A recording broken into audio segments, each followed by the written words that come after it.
Muhammadan abduhu wa rasuluhu da'ila ridwani. Allahumma salli alaihi wa ala alihi wa ashabihi wa ikhwani.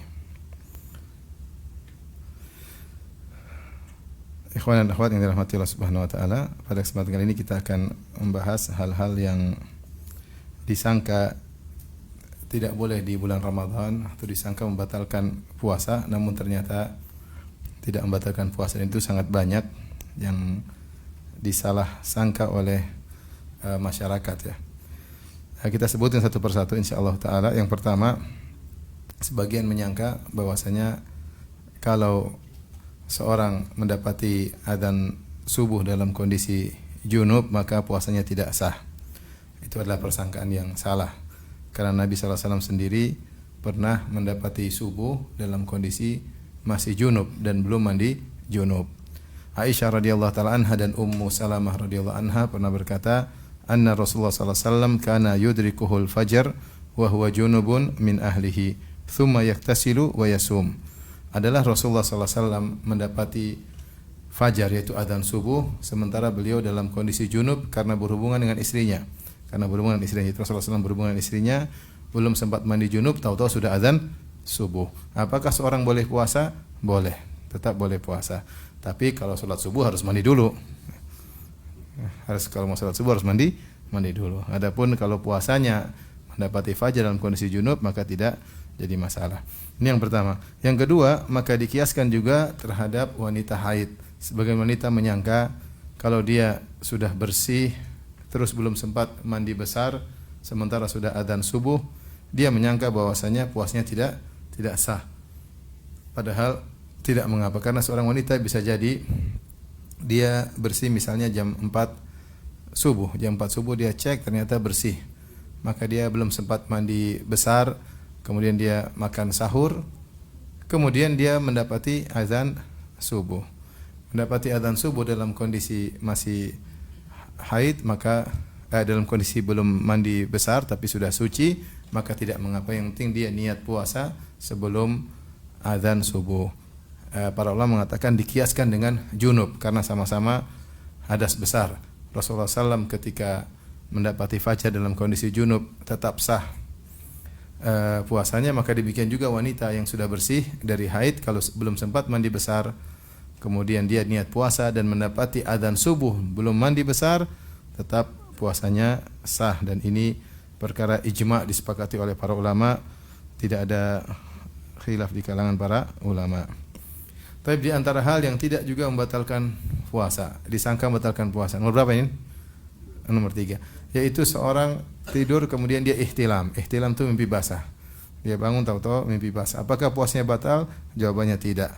Karena dia mengeluarkan air mani atau air mani keluar darinya tanpa dia sadari, bukan kehendaknya. Oleh karenanya keluarnya air mani ketika di tengah siang hari puasa tanpa dia sengajai maka tidak membatalkan puasa. Lain halnya kalau dia mengeluarkannya dengan sengaja maka membatalkan puasa. Misalnya dia mengeluarkan dengan onani atau masturbasi, maka batal puasanya. Atau dia mengeluarkan air maninya dengan menyentuh sesuatu yang lain kemudian keluar air mani, atau dia sengaja melihat sesuatu atau menonton sesuatu sampai terjadi ejakulasi, maka itu puasanya batal. Puasanya batal. Tapi kalau air maninya keluar karena mimpi, maka itu tidak membatalkan puasa baik laki-laki maupun wanita, karena sebagaimana laki-laki bisa mimpi basah, wanita juga bisa mimpi basah. Sebagaimana pertanyaan Ummu Salamah kepada Nabi sallallahu alaihi wasallam, "Hal 'alal mar'ati min ghuslin idza hiya ihtalamat?" Ya Rasulullah, apakah wanita wajib juga mandi junub jika dia mimpi basah? Kata Nabi sallallahu alaihi wasallam, "Na'am idza ra'atil ma." Iya, wajib mandi basah jika dia melihat air keluar dari kemaluannya ketika dia bangun tidur. Intinya air mani jika keluar tanpa dikehendaki atau tanpa di luar kontrol seseorang, maka tidak membatalkan puasa seperti jika dia tidur kemudian mimpi keluar air mani. Tapi di antara yang tidak membatalkan puasa adalah marah dan menangis. Marah dan menangis. Dulu waktu kita masih kecil, saya di Papua sering dibilang, "Ya jangan nangis, puasa batal." Akhirnya enggak jadi nangis. Kalau nangis puasa apa? Batal. Jangan marah-marah, nanti puasa apa? Batal. Ini tentu tidak benar. Kita jangan ngajari kesesatan kepada anak-anak. Jadi marah dan nangis tidak membatalkan apa? Puasa. Mungkin kalau orang marah tanpa ada sebab yang benar, bisa jadi pahalanya berkurang. Tapi seorang menangis tidak membatalkan puasa. Mungkin seorang baca Quran sambil menangis, atau seorang marah karena kebenaran, tidak jadi masalah, maka ini tidak membatalkan puasa. Di antara yang tidak membatalkan puasa, nomor berapa ini? Nomor 5 adalah ngupil. Ngupil tidak membatalkan apa? Puasa. Ada pendapat mengatakan ngupil membatalkan puasa, dia pendapat lemah. Kenapa? Karena meskipun hidung adalah saluran menuju ke dalam lambung, tetapi upil kan tidak ditelan, cuma diambil dan dibuang ya. Sebagaimana kalau kita puasa, kita boleh istinsyak, boleh menghirup air ke hidung, tapi jangan kencang-kencang. Rasulullah mengatakan SAW, wa balik fil istinsyak illa antakuna sa'iman. Hendaknya ketika kau berwudu, hiruplah air dengan dalam-dalam, kecuali sedang berpuasa. Artinya kalau sedang berpuasa, hirup air tapi sedikit aja, karena kalau terlalu dalam khawatir apa? Bablas. Ketika air mengena lubang hidung, batalkan puasa tidak? Tidak. Kapan dia batal? Kalau bablas.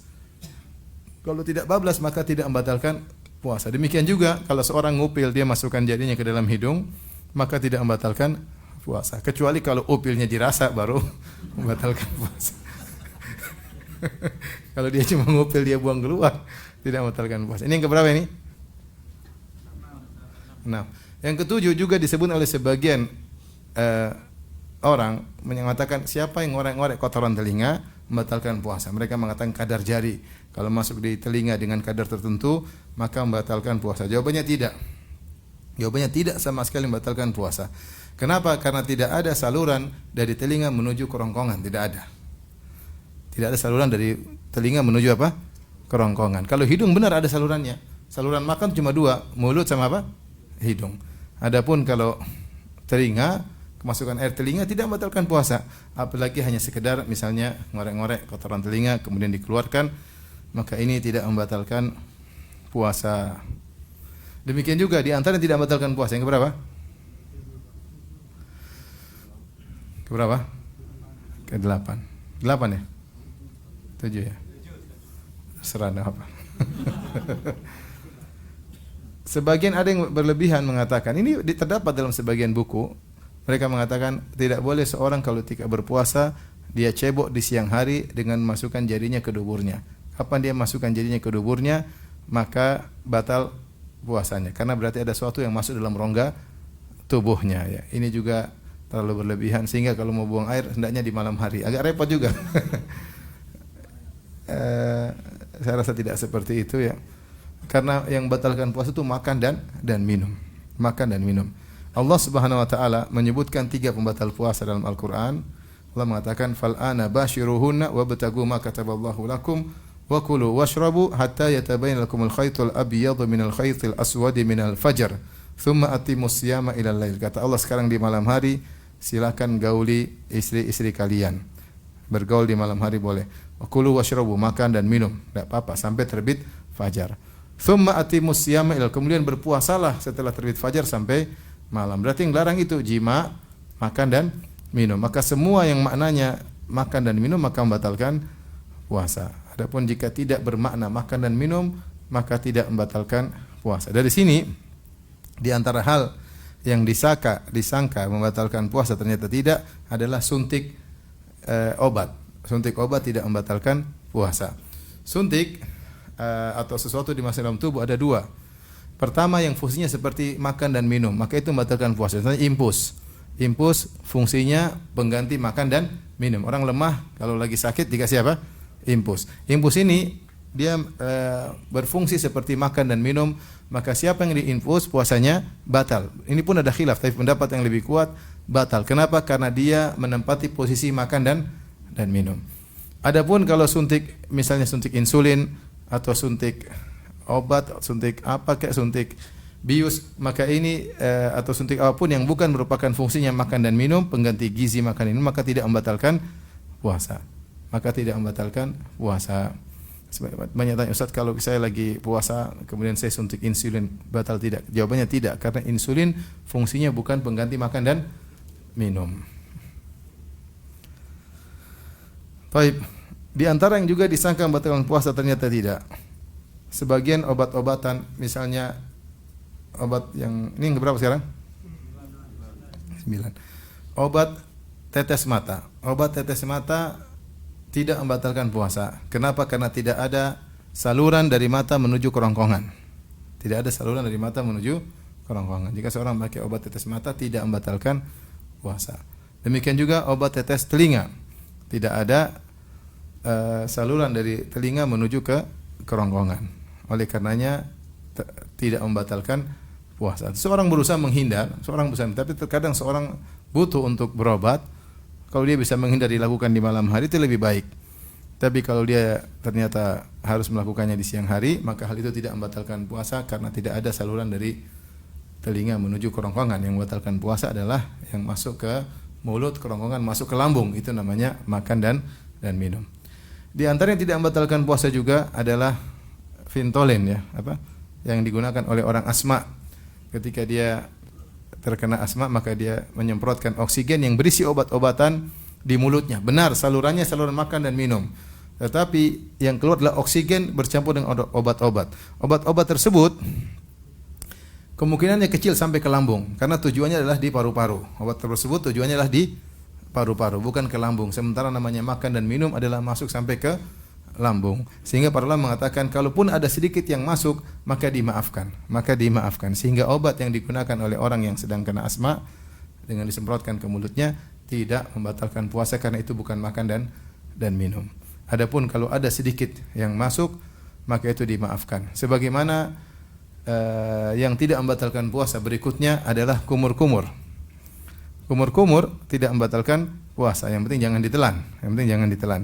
Oleh karenanya meskipun sedang berpuasa disunahkan tentang tetap madmadah, yaitu tetap berkumur-kumur ketika berwudu. Jadi kalau kita berpuasa berwudu tetap disunahkan untuk apa? Berkumur-kumur. Namanya berkumur-kumur, mau tidak mau pasti ada yang tersisa. Tidak mungkin keluar semua. Kalau kita berkumur-kumur dengan air 10 ml, mungkin yang keluar tinggal 9 ml. 1 ml-nya kemana? Tersebar semua di dalam mulut. Kemungkinan tertelan? Mungkin. Tapi bukan tujuan kita berkumur-kumur untuk menelannya, paham? Tapi itu suatu yang masuk. Kalaupun masuk maka dimaafkan oleh syariat. Karena syariat perkara yang sulit dimaafkan. Dan seperti ini banyak. Hal-hal yang sulit untuk dihindari dimaafkan oleh syariat. Contohnya seperti tadi, kumur-kumur mungkin ada sedikit tertelan, dimaafkan karena tujuan kita bukan untuk minum. Contoh seperti seorang ketika buang air besar, dia boleh istinja dengan air cebok dan dia boleh istijmar dengan menggunakan batu.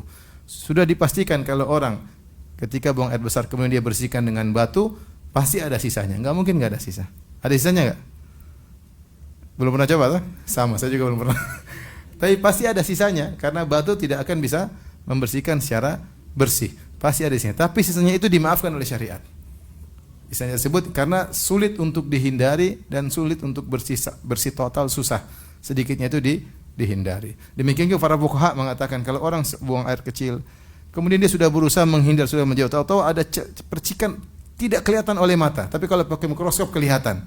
Percikan tersebut kembali mantul ke celananya, dimaafkan. Kalau tidak kelihatan secara mata telanjang tidak kelihatan. Ini di luar kemampuan kita. Karena kita bisa pastikan kalau kencing tidak ada cipratan sama sekali, susah juga.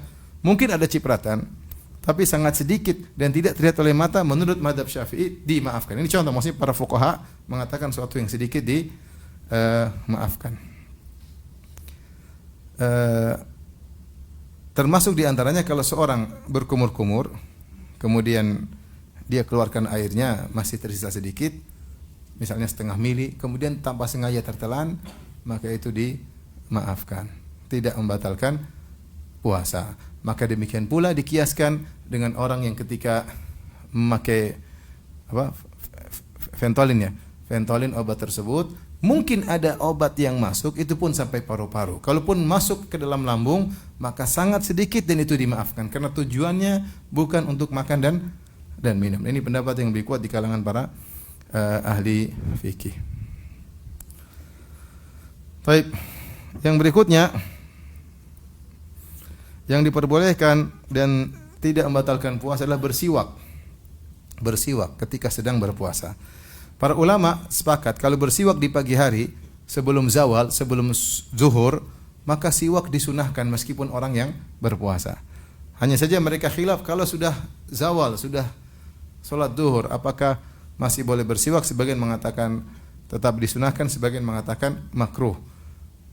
Yang mengatakan makruh kata mereka karena bau mulut orang berpuasa sangat disukai oleh Allah Subhanahu wa taala. Dalam hadis sahih kata Nabi sallallahu alaihi wasallam, la khalufu famis shaim atyabu indallahi min rihil misik. Sungguh aroma bau mulut seorang yang berpuasa lebih disukai oleh Allah daripada bau minyak kasturi. Oleh karena jika seorang sudah lewat tengah hari masih bersiwak, maka bau tersebut akan hilang. Maka jangan menghilangkan bau yang disukai oleh Allah. Ini pendapat sebagian ulama. Yang benar bahwasanya disunahkan siwak kapan saja, dan Nabi SAW tidak pernah mengkhususkan kalau sedang puasa jangan bersiwak di siang hari, boleh bersiwak di pagi hari. Rasulullah SAW tidak pernah memperinci seperti itu. Adapun seorang bersiwak kalau ternyata menghilangkan bau mulut tidak ada masalah. Maksudnya tetap saja bau mulut tidak akan hilang. Karena bau mulut tersebut keluar dari lambung, pasti ada tersisa bau mulut tersebut. Namanya orang berpuasa pasti ada aroma yang tidak enak. Bukan kita sengaja untuk tidak gosok gigi, tidak ini, kemudian biar baunya semakin ababnya semakin bau. Kalau semakin bau semakin dicintai Allah, bukan begitu maksudnya. Tapi kalau kau sudah bersiwak tetap ada sisa aroma yang tidak enak tersebut, tetap lebih dicintai oleh Allah daripada minyak kasturi. Ini yang keberapa? 12. Dari sini para ulama mengkiaskan boleh sikat gigi ketika sedang berpuasa, tidak jadi masalah. Karena siwak itu kalau kita gunakan dia ada aroma mentolnya. Siwak itu ada kayu arok, ada aroma mentolnya. Kalau kita bersiwak ada kayu mentolnya. Dan kalau kita siwak enggak perlu kita tuh enggak apa-apa, enggak perlu. Adakah aroma mentolnya? Ada rasanya dan kerasa segar. Namun itu dimaafkan karena tujuan kita bersiwak bukan untuk apa? Bukan untuk minum, kecuali kita itu mungkin batal. Tapi kalau kita cuma gini, itu tidak bermaksud untuk makan dan minum, maka dimaafkan oleh syariat. Maka demikian pula dianalogikan tentang ma'junul asnan, yaitu tentang sikat gigi. Maka orang sikat gigi harus lebih hati-hati. Kenapa? Karena kemampuan menembus odol lebih kuat daripada siwak. Maka dia bersikat gigi, kemudian dia kumur-kumur dengan banyak-banyak agar semaksimal mungkin sisa-sisanya keluar. Tapi kalau ada sisa tetap segar, tidak membatalkan puasa. Sama sekali tidak membatalkan puasa karena Nabi membolehkan siwak. Kalau dibilang ada rasa minnya, sama siwak juga ada rasa minnya. Siwak ada rasa minnya enggak? Ada. Karena memang tujuan bersiwak bukan untuk makan dan minum, tidak menambah gizi dalam tubuh kita, enggak, tapi untuk membersihkan apa? Mulut. Kata Nabi sallallahu alaihi wasallam, as-siwak matharatun lil fam wa mardatun lirrabb. Sungguhnya siwak itu membersihkan mulut dan mendatangkan keridhaan Allah Subhanahu wa taala. Baik. Di antara yang tidak membatalkan puasa adalah periksa darah, cek darah, periksa darah. Periksa darah tidak membatalkan puasa, kan diambil darah sedikit. Para ulama khilaf kalau yang diambil darahnya banyak. Para ulama khilaf kalau diambil darahnya banyak. Misalnya donor darah. Donor darah berapa mililiter? 350. Itu banyak. Banyak. Atau seorang fasduh keluar banyak. Sebagian mengatakan batalkan, sebagian tidak. Kenapa? Karena para ulama khilaf tentang hukum bekam. Dalam satu hadis kata Rasulullah SAW, aftarul hajim wal mahjum. Orang yang dibekam puasanya batal. Ini pendapat kalau tidak salah Hanabilah, bahwasanya orang yang dibekam puasanya batal. Kata mereka kenapa batal? Yang mengatakan tidak batal jelas. Kata mereka yang membatalkan itu kalau masuk ke tubuh, makan, minum batalkan puasa. Tapi kalau keluar dari tubuh tidak membatalkan puasa harusnya. Tapi Hanabilah mengatakan batalkan puasa karena orang dibekam akan jadi lemah, sementara syariat menjaga kesehatan seseorang. Nah, kalau ada yang dibekam sebaiknya dia berbuka demi menjaga kesehatan orang tersebut, karena bekam membuat orang itu lemah. Di antara yang menguatkan hal ini, syariat menjelaskan siapa yang sengaja muntah maka puasanya batal. Kata Nabi sallallahu alaihi wasallam, "Man dara'ahul qai fala falyutimma shaumahu wa man istaqa'a falyaqdi." Siapa yang tidak sengaja muntah, maka dia lanjutkan puasanya, tidak sengaja. Siapa yang memuntahkan dirinya, maka puasanya batal dan hendaknya dia mengqadha. Bukankah muntah itu bukan sesuatu yang masuk tapi sesuatu yang keluar? Benar tidak? Muntah itu kan mengeluarkan sesuatu dari tubuh. Tapi kenapa membatalkan puasa? Kenapa muntah membatalkan puasa? Kalau muntah dengan sengaja membatalkan puasa, kenapa? Berdasarkan hadis tadi, jawaban para ulama karena muntah membuat seorang lemah. Muntah membuat seorang apa? Lemah. Maka demikian juga orang bekam batal puasanya karena membuat orang yang dibekam menjadi apa? Lemah. Ini pendapat Hanabilah, tapi pendapat mayoritas ulama tidak. Bahwasanya bekam tidak membatalkan puasa. Kata mereka dulu pernah berlaku tapi mansuh, mansuh sehingga orang bekam tidak batal puasanya. Jadi kalau ambil darah cuma untuk cek kolesterol tidak batalkan puasa. Tapi kalau transfusi darah, ambil darah banyak, ini khilaf. Sebagian mengatakan batal, sebagian mengatakan tidak. Bagi yang mengatakan bekam batal puasanya, maka transfusi darah batal apa? Puasanya. Bagi yang mengatakan bahwasanya bekam tidak membatalkan puasa, maka transfusi darah tidak batal puasa. Baik, darah kita diambil. Diambil, misalnya bulan Ramadan diambil 350 ml. Batal atau tidak puasa? Batal atau tidak? Tadi baru dibilang ada khilaf. Darah kita diambil 350 liter ketika sedang puasa. Batal atau tidak? Ada khilaf. Ada yang mengatakan batal, yang mengatakan tidak. Baik, jika darah 350 ml ini dimasukkan ke orang lain yang sedang puasa, dia butuh darah. Batal atau tidak puasanya? Kita yang diambil taruhlah tidak batal. Diambil tidak batal. Darah kita 350 atau setengah liter ini dipindahkan ke orang lain yang sedang sakit. Orang itu tadinya puasa, batal atau tidak? Kenapa tidak? Kenapa batal? Oh iya benar, membatalkan puasa karena yang menggantikan posisi makan dan minum. Dia seperti impus. Dia seperti apa? Impus. Maka batal puasanya. Jadi kalau ambil darah untuk cek lab tidak membatalkan apa? Puasa. Ini yang keberapa tadi?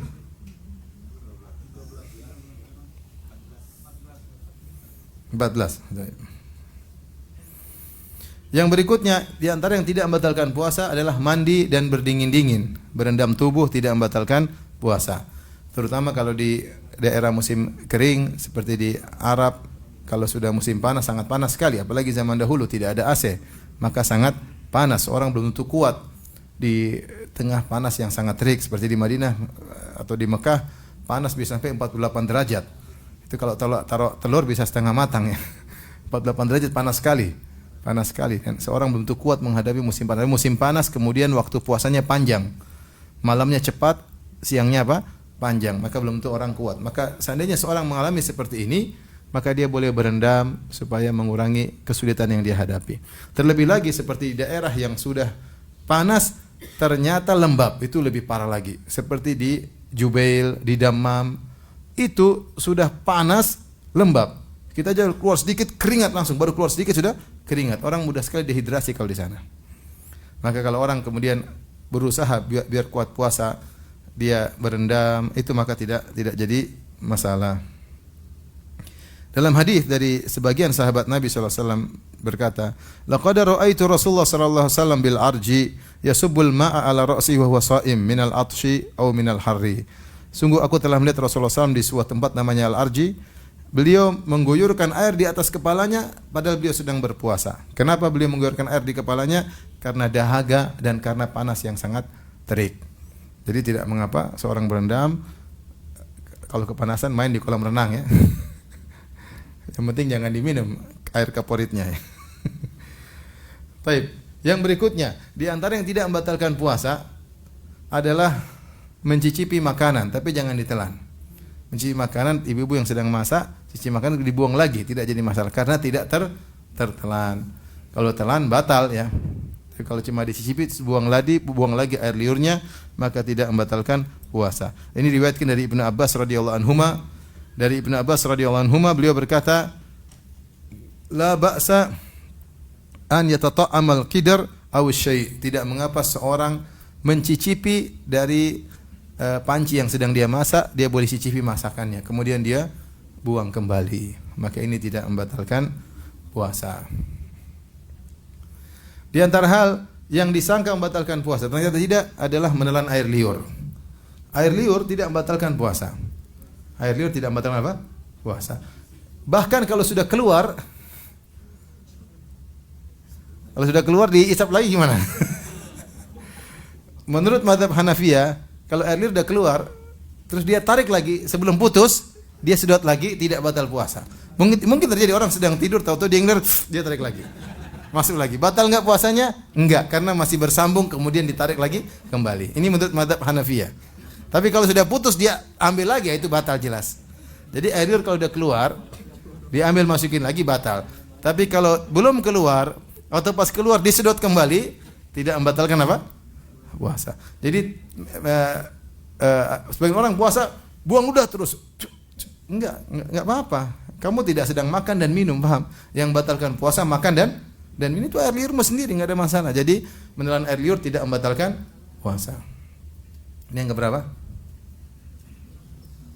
Yang keberapa? Sekarang yang keberapa? Sekarang 17. Mohon maaf, bulgam ingus. Ingus ada dua kondisi. Jika ingusnya dari hidung langsung ditelan, tidak lewat ke mulut tapi langsung ke kerongkongan, maka tidak membatalkan puasa. Ya, ingus kemudian itu tidak membatalkan puasa. Ada khilaf di kalangan para ulama jika ingus tersebut dia sempat mampir ke mulut. Kan kadang di mulut dulu baru proses berikutnya ditelan, ya kan? Mohon maaf ya. Mampir mulut dulu baru kemudian ditelan. Maka ini khilaf di kalangan para ulama. Yang benar tidak membatalkan puasa. Tidak membatalkan puasa. Karena dia bukan dari luar. Dia bukan dari luar. Sebaiknya kita buang ini supaya keluar dari khilaf. Tapi seandainya kita mampir mulut kita telan, yang benar tidak membatalkan puasa. Karena ini pasti dialami oleh banyak orang dan Nabi tidak pernah menyinggung sama sekali hal ini. Berarti keringanan dari syariat. Seandainya membatalkan puasa pasti Rasulullah SAW ingatkan. Karena ini menimpa banyak orang. Ya, intinya kalau langsung ke dalam tidak batal, tapi kalau mampir ke mulut sebaiknya dibuang. Tapi kalau tertelan tidak jadi masalah. Saya tidak suruh telan, cuma kalau tertelan. Sekarang ke berapa? 18. Mencium dan mencumbui istri tidak mengapa. Bahkan menurut Ibnu Hazm disunahkan mencium dan mencumbui istri bagi orang yang bisa menahan hasratnya. Kata Nabi kata Aisyah radhiyallahu anha, kana Nabi sallallahu alaihi wasallam yuqabbiluni wa yubashiruni wa huwa shaim wa kana amlakakum liirbih. Adalah Nabi sallallahu alaihi wasallam menciumku dan mencumbuiku. Cium jelas kita tahu, cumbu lebih daripada mencium. Disebut mubasyar, itu pertemuan kulit dengan kulit, bercumbu. Rasulullah melakukannya padahal dia sedang berpuasa. Tapi kata Aisyah, dia adalah orang yang paling bisa menahan hasratnya. Maka jika orang mencium istri, dia bisa menahan hasratnya, maka tidak mengapa. Bahkan menunjukkan kasih sayang. Bahkan sunnah kata Ibnu Hazm. Kita berpuasa tetap menunjukkan rasa kasih sayang kepada istri. Insya Allah antum bisa melakukan, terutama yang tua-tua, hasrat tidak terlalu bergejolak. Sama aja ya. Tapi kalau yang muda-muda jangan. Yang muda-muda jangan. Kalau tercium kemudian hasrat bergejolak, maka bisa terjadi apa yang terjadi.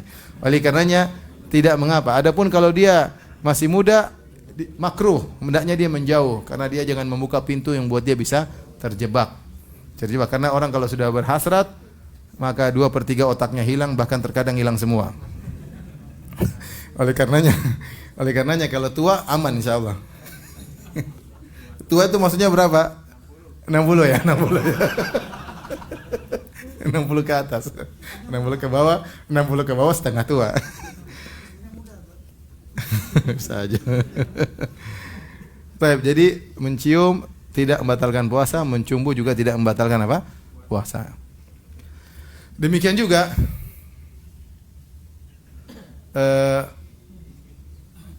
jika seorang ternyata kemudian, mohon maaf ini misalnya dia bercumbu dengan istri lebih daripada itu, selama kemaluan tidak masuk ke kemaluan, maka tidak membatalkan apa? Puasa. Selama kemaluan tidak masuk ke kemaluan dan tidak ejakulasi. Kalau kemaluan tidak masuk ke kemaluan dan tidak ejakulasi, maka tidak batal apa? Puasa. Mungkin dia melakukan perkara yang makruh karena dia memainkan syahwatnya. Tapi kalau ejakulasi batal jelas. Ejakulasi batal.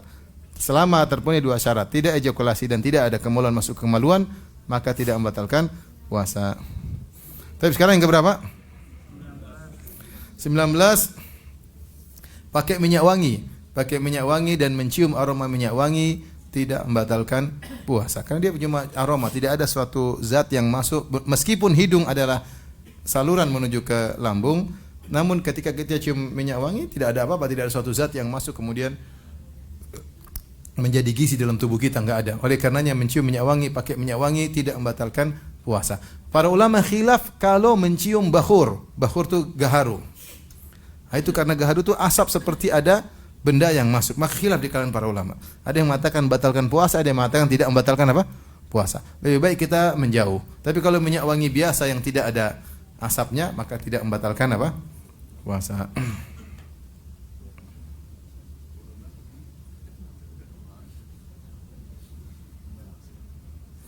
Di antara yang tidak membatalkan puasa adalah memakai cila. Memakai apa?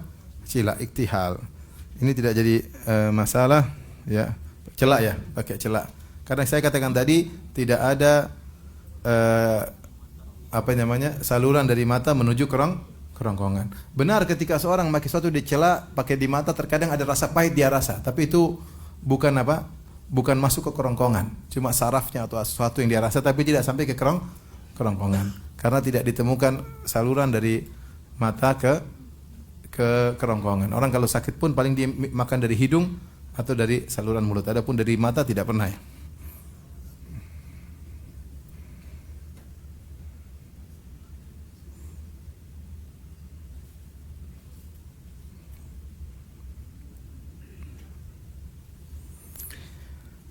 Kemudian di antara yang tidak membatalkan puasa disebutkan juga oleh para ulama bagi orang yang sakit yang menggunakan obat jantung yang ditaruh di bawah lidah sini. Saya nggak tahu namanya apa ya. Katanya orang kalau jantung ada obat kalau dia lagi serang taruh di bawah apa? Lidah. Benar atau? Ada nggak? Iya. Namanya apa itu? Sakdara ya. Itu tidak jadi masalah karena dia salurannya beda. Dia bukan saluran ke kerongkongan. Dia masuk lewat saluran tersendiri dan tujuannya bukan ke kerongkongan apa? Ke kerongkongan dan bukan ke lambung. Sehingga kata mereka tidak membatalkan puasa. Tentunya dokter lebih ahli. Kata mereka tidak masuk ke beda kalau dia taruh lidah, enggak dia bawa di bawah lidah sini. Kayak ada sesuatu, saya enggak tahu juga cuma saya baca seperti itu.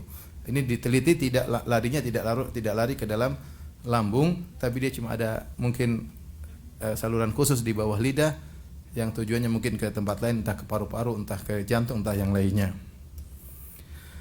Kemudian yang terakhir mungkin yang tidak membatalkan puasa adalah misalnya diperiksa dengan endoskopi. Apa yang dimasuk alat untuk itu namanya apa? Endoskopi. Endoskopi kalau saya tidak tahu cara masuknya gimana. Siapa yang ada yang pernah? Tapi intinya kalau besi dimasukkan ke dalam mulut untuk ngecek lambung, kemudian dikeluarkan kembali, maka tidak batal. Kenapa? Tidak ada yang dimakan dan tidak ada yang diminum. Hal ini dulu dibahas oleh para ulama Hanafiyah. Mereka membuat sesuatu namanya iftiradat. Iftiradat itu suatu permasalahan-permasalahan yang mereka seandainya begini, kemudian mereka bahas. Padahal belum terjadi. Mereka mengatakan misalnya seorang makan batu. Misalnya. Maka ada dua kemungkinan, batunya bertahan di perut. Batu kan bukan makanan, ya enggak? Ada seorang sengaja makan batu, batal puasa atau tidak? Ini khilaf. Karena namanya membatalkan puasa itu kalau makan dan minum, dan kita tahu batu bukan apa? Bukan makan minum. Orang makan beling, kuda lumping, apa membatalkan puasa? Asal dia syirik ya. Percaya sama jin dan yang lainnya. Tapi intinya kalau dia makan batu, batal atau tidak dibahas karena batu ini bukan apa? Makanan. Taruhlah membatalkan, maka mereka mengatakan dua kondisi. Batu tersebut bercokol di perut lama maka batal. Tapi kalau batu tersebut keluar lagi tidak batal. Ketika kita baca seperti itu, misalnya batu terus dimasukkan pakai apa? Pakai benang terus ditarik lagi keluar. Batal enggak? Ini hanya apa perumpamaan zaman dulu mungkin enggak ada, tapi ternyata sekarang diambil faedah oleh ulama sekarang. Kata mereka seperti endoskopi. Endoskopi kalau masuk seandainya dibiarin terus dalam perut batal, tapi kalau dikeluarkan tidak batal karena tidak ada makanan yang masuk sama sekali. Lagi pula endoskopi bukan makanan, dimasukkan keluar dan dia tidak melanggar perintah Allah karena yang dilarang oleh Allah makan dan minum. Selama tidak bermakna makan dan minum maka tidak membatalkan puasa menurut pendapat yang lebih kuat. Ini tidak. Kemudian juga yang terakhir mungkin makan dan minum tidak sengaja maka tidak membatalkan apa? Puasa. Selama dengan syarat tidak sengaja atau lupa, dengan syarat lupa. Adapun kalau pura-pura lupa maka batal.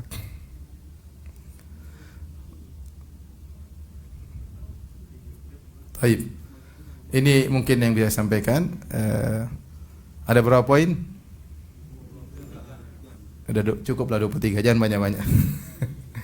Ini saja yang bisa saya sampaikan. Mungkin kalau ada yang bertanya, saya persilahkan.